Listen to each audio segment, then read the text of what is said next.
बिस्मिल्लाहिर्रहमानिर्रहीम।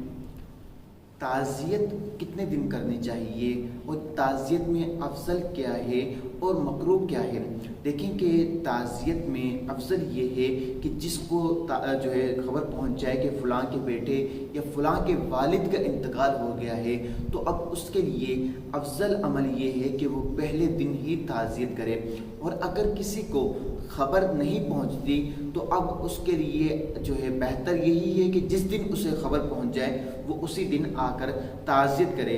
चाहे अब दूर रहता है या करीब रहता है, लेकिन खबर नहीं पहुंची तो उसके लिए बेहतर यही है कि वो जिस दिन उसे खबर पहुंचे आकर ताज़ियत करे। और जिसको खबर पहुंच चुकी हो उसके लिए 3 दिन के बाद ताज़ियत करना मकरूह है, तंज़ीही है।